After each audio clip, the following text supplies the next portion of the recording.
How's it going, guys? My name is Zach with the Movie Castle, and today we're going to be talking about Hammer, House of Horror. And we're going to be doing an episode ranking video. In this episode, I've taken all 13 episodes of Hammer, House of Horror, and I've arranged them in the order that I think is worst to best. Now, this is a personal ranking video. This is what I thought of these episodes. So I didn't go on the internet and look up review scores or anything and try to order them based on public opinion. These are my personal thoughts, and if you guys' thoughts differ, that's cool. I would like to hear comments, what you guys thought were the best episodes, what you guys thought were the worst episodes. And if you want to, feel free to leave me your entire ranking. I'm definitely open to hearing what you guys think. But a few things with me and the show. I saw this show for the first time 1 or 2 years ago, and I did a full series review back then. Then I decided to watch this show again recently, and I did individual episode reviews, and I got my thoughts together on every single episode, and I thought, okay, I need to rank them, I need to put them in order, and a large part of this is just going to be my general impression with the episode. Did I walk away liking it or not liking it as much? And also, another factor is, did I remember it after my first watch? There's some shows that after I watch them, I come back to do the rewatch and I'm like, man, what was this episode about? And that will definitely factor into the ranking. And I do want to say that even the worst episode of this show isn't terrible. I, in general, like the episodes pretty well, but also the bottom few episodes and the top few episodes, those were super easy to figure out. I'm like, yeah, that's one of the bottom ones, that's one of the top ones.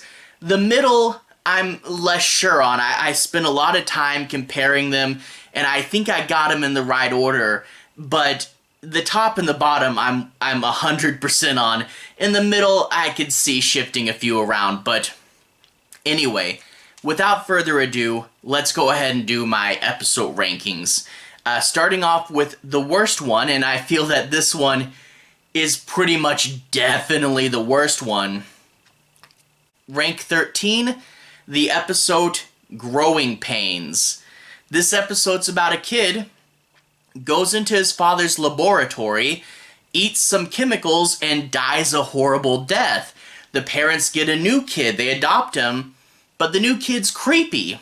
So, a creepy kid episode. Well, it seems that way at first. Later on in this episode, it really starts to change, and not really in a good way. At the end of this episode, you're like, wait, that's what the show was about? That's the story you were trying to tell?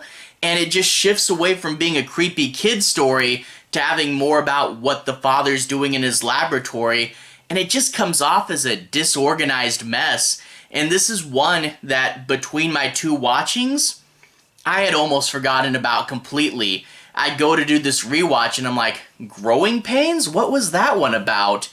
So yeah, forgettable and messy, and I think quite obviously the worst episode of the show. Moving on to number 12, this is The House That Bled to Death. This episode is a true haunting-styled haunted house story, and it's about a young couple, mom, a dad, and a kid.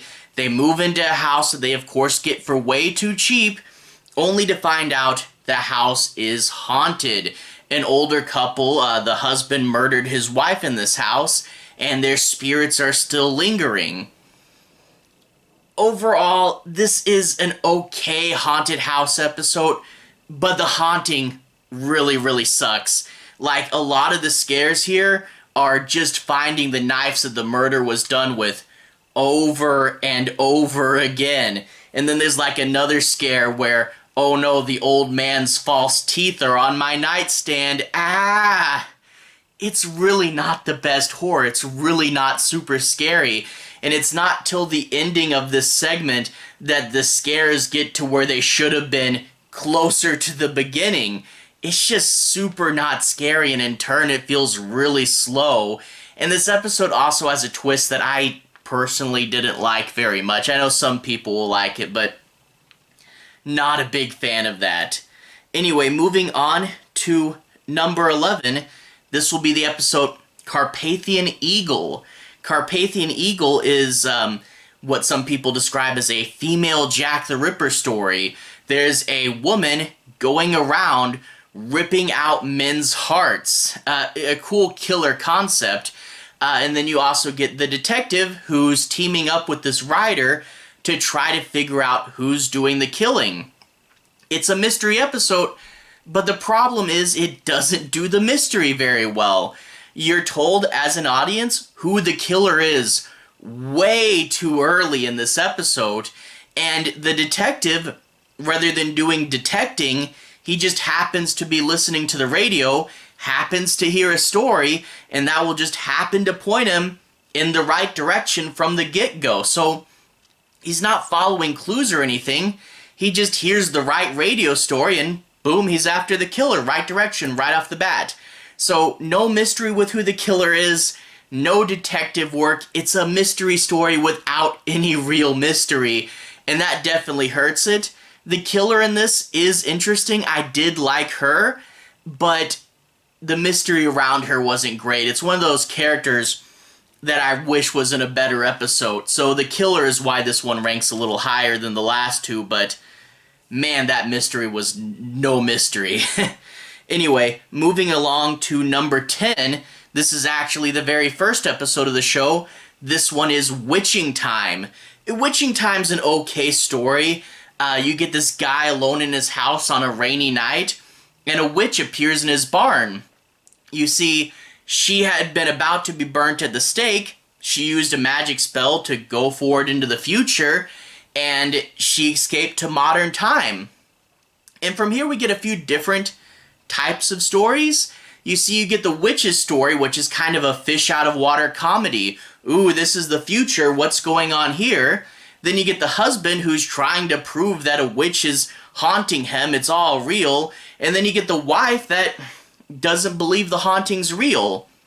And that's kind of where you get the mess of this episode, is like shortly into the story, it switches from the husband's perspective to the wife's perspective, and the wife's story is, I don't believe my husband, I think he's going crazy. And the major problem is, we know he's not. They just showed us in way too much detail that the witch is real and the haunting's real.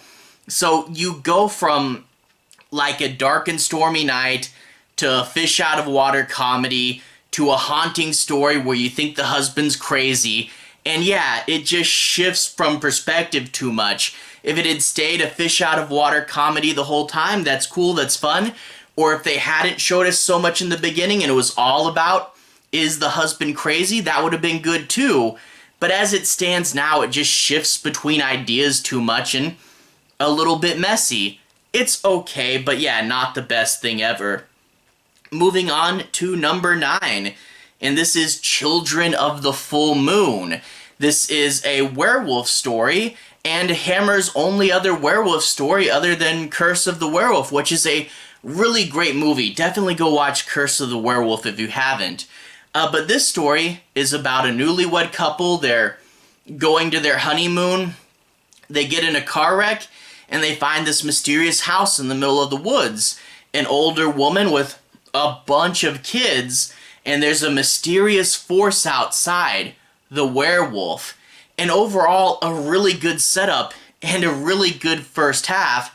What absolutely tanks the story, though, is the abrupt shift in the second half.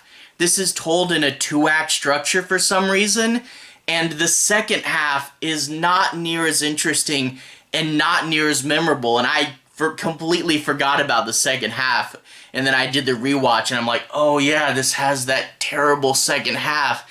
And okay, maybe the second half isn't terrible, but it's not near as good as the first half, which is this really cool, classic, almost fairy tale-esque house in the middle of nowhere with a mysterious force. I love the first half of the story, and the second half is so forgettable, which really does suck. You should stay at the house the whole time. Anyway, up next, this may be a controversial choice, but number 8, I've put The Silent Scream. The Silent Scream is about this guy. He gets out of prison and he gets a job with a pet shop owner who in his basement has a secret zoo, and he's trying to reinvent confinement. He's studying animal psychology and finding ways to confine the animals, zoos without cages.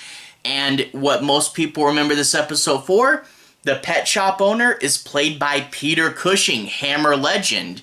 Now, this DVD that I have of the series has an introduction for every episode, and it mentioned in this episode's introduction that this was considered to be the best episode by most critics. And I heard that and I'm like, no, this is not the best episode. Now, don't get me wrong, it is great to see Peter Cushing, and his presence adds so much to the story, and I love Peter Cushing in this episode. It's always great to see him.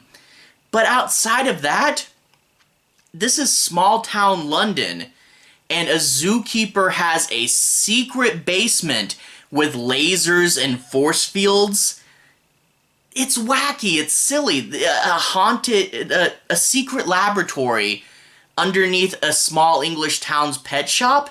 It's just kind of a ridiculous premise. It goes pretty far, and it's sort of like, in my review for this, I said it's best to think of it as kind of a classic story. Think of this as the opposite side of The Most Dangerous Game.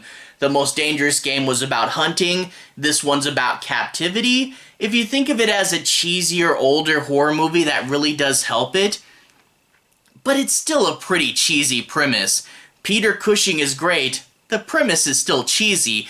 Don't get me wrong, this episode is in the middle because it is a good episode, but it's not the great episode. It is not the best episode of this series. Anyway, moving along to number 7. This one is Guardian of the Abyss. A girl escapes a cult who wants to sacrifice her, and she bumps into this antiques dealer, and the antiques dealer has a magical scrying glass, which is a super powerful object that the cult could definitely use to gain magical powers. So it sort of becomes a double MacGuffin story. Protect the girl, protect the magic mirror from the cult, and try to stop them. And overall, this does kind of feel like a TV version of The Devil Rides Out. And it's not as good as The Devil Rides Out. There's obviously not as many special effects, and in turn, not as many cool magical things. And also, the cult doesn't have a great sense of identity, but it's still an on-the-run from a cult story. I thought this one was pretty cool. And also, if you haven't seen it, go watch The Devil Rides Out. That's a pretty great movie. Actually, one of the actresses in here was in that movie as well. Anyway, moving on to number 6. Number 6 is Visitor from the Grave. A woman is out of an insane asylum. She's doing pretty good, but someone breaks into her house and tries to assault her. She kills the guy and survives, but the husband says the courts may not see it that way, and you might get sent back to the asylum, maybe for life. We've got to cover up the killing. We've got to hide the body.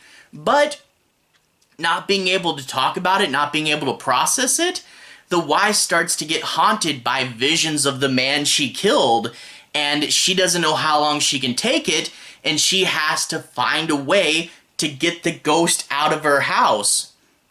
Overall, a really good story, a really human element at the center of this.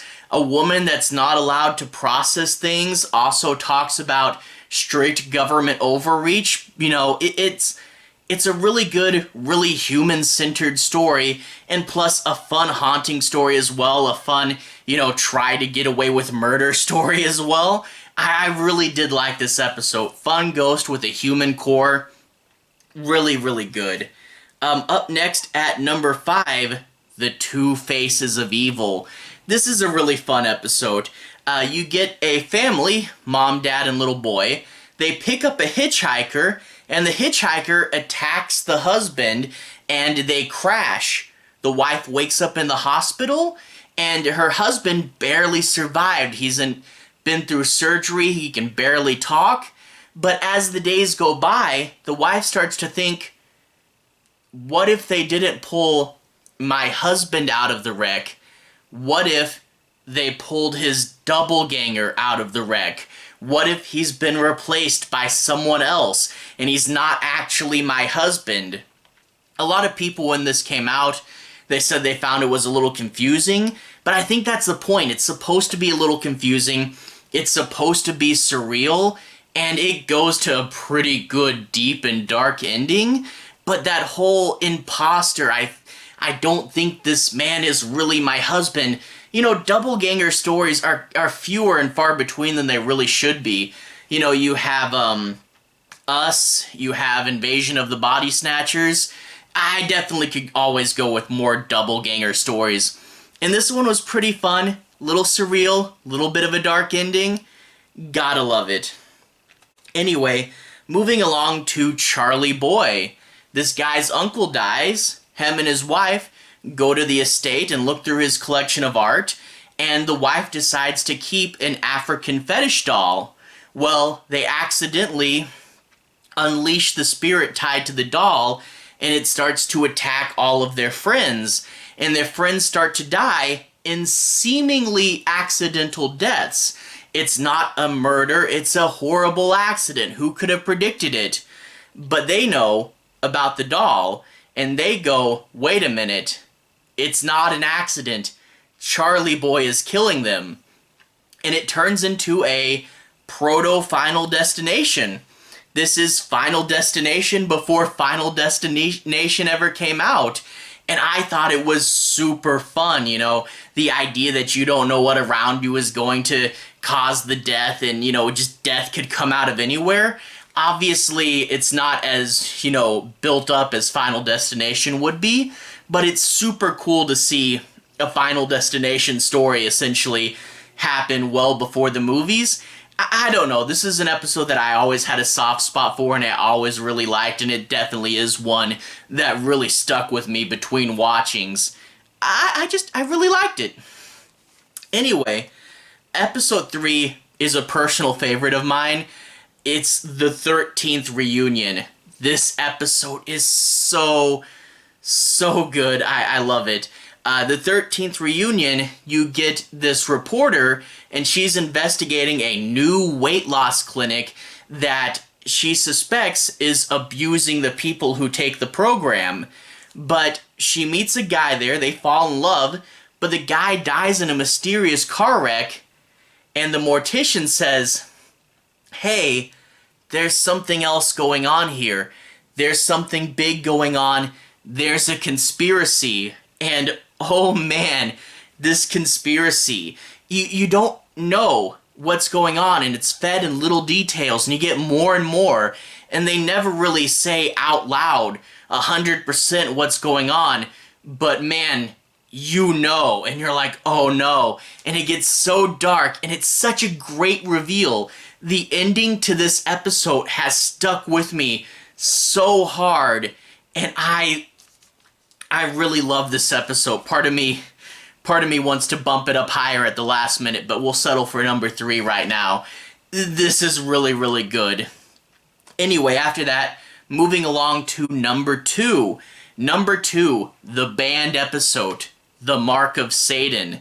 This episode's about a mortician who has this body. This guy died because he tried to drill into his head to let the devil out.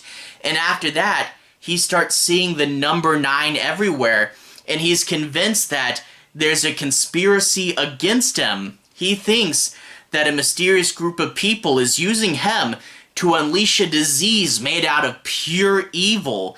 And it is such a great paranoid conspiracy episode. And again, with a real human angle. You see how this guy doesn't have any real family or friends? And he doesn't have a strong support network. and how someone left on their own under stress can really go down this horrific downward spiral. A really strong human element. But then, man, when you get to the later parts of this episode, the second half, it gets really dark, really creepy, especially what he feels he should do. And man, shades of Rosemary's Baby towards the end of this one. This is really good. It's dark. I see why it's the banned episode.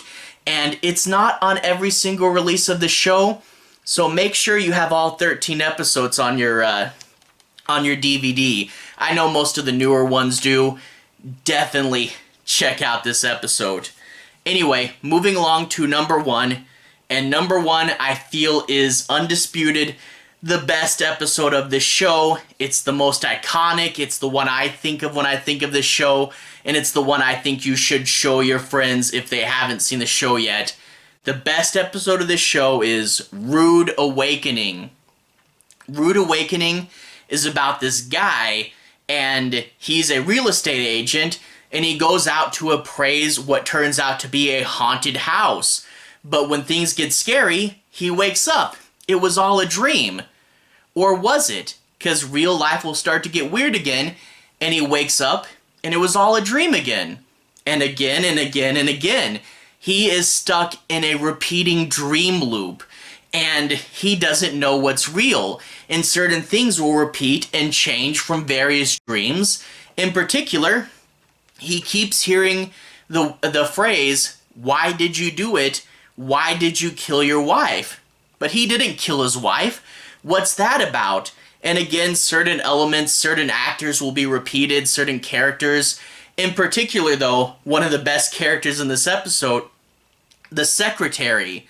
The secretary in each dream is interpreted a different way. It's the same actress playing the same character, but a different version of the character.